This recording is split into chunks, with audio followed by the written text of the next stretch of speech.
Good morning, young lord. It is time to rise and greet the day. How are you feeling today? Are you on the mend? As I recall it, you had something of a cold last night.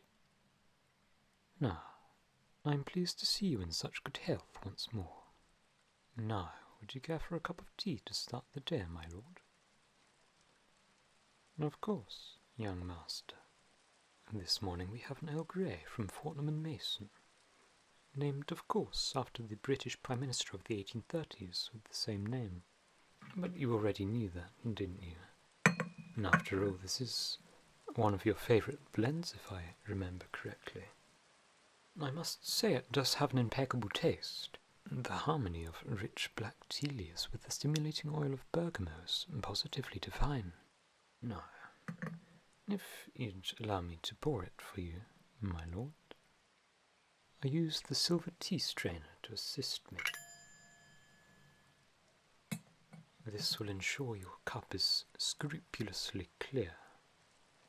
Unless, of course, you'd rather a mouthful of tea leaves, my lord. No, I thought as much. There we are. One perfect cup of Earl Grey, the perfect way to start the day. If you'll pardon my rhyming. What's that, young master? You didn't like it? I thought Shakespeare himself would be proud. No matter, my lord. I do hope the tea is to your liking, though, even if my poetry is not. Anyhow, young master, I've also taken the liberty of ironing today's newspaper for you, should you desire something to read whilst you drink your tea.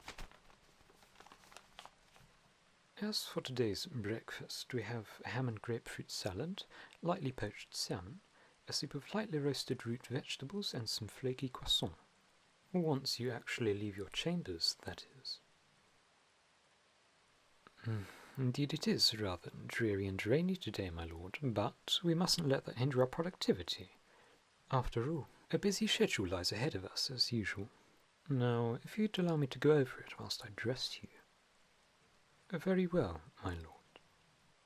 Today begins with the classical literature lesson. Your tutor is Professor Bennet. After lunch you'll look over proposals from the Phantom Company's tea and confectionery division. Finally, at 5 o'clock you'll be having an afternoon tea with Mr. Wulfric Engle of the Engle Tea Company. Apparently his company is hosting a tea salon and would desire some of our confectionery. Extend him every hospitality. Yes, my lord. The silver will be polished to a spotless shine, the tablecloth will be crisp, clean, and wrinkle-free, and there won't be a single bruised blossom among your favourite white roses. Of course, my lord. After all, I'm simply one hell of a butler. Now, master, if you'd allow me to brush your hair. It's funny, don't you think? The lengths you humans go in order to impress others of your own kind. Yet, I won't say it's without reason. First impressions are, after all, cardinal. You see, young master, one does not get a second chance at a first impression. It must be flawless. But worry not, young master. I have no doubt you will make a flawless first impression tonight. Your butler will ensure it. Whenever you're ready, my lord. Oh? You wish to write a letter? To whom, may I ask? Ah, I see. Well, I'm sure that can be arranged, young master. Allow me to fetch the parchment.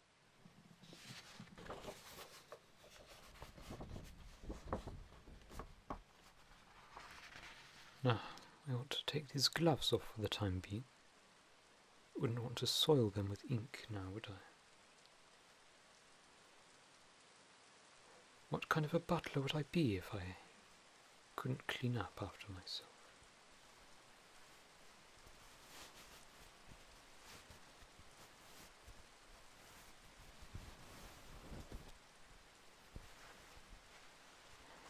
Right.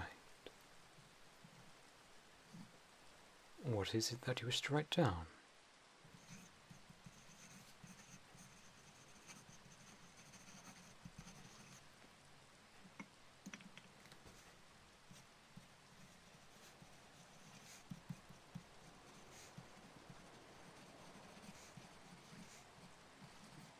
I see.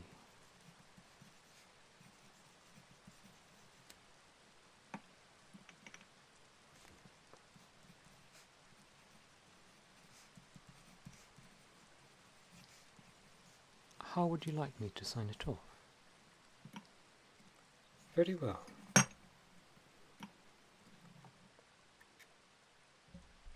I shall take the liberty of folding it into an envelope. I shall ensure this letter is delivered to its intended audience. Until then, enjoy your delicious breakfast and have a pleasant day, young master.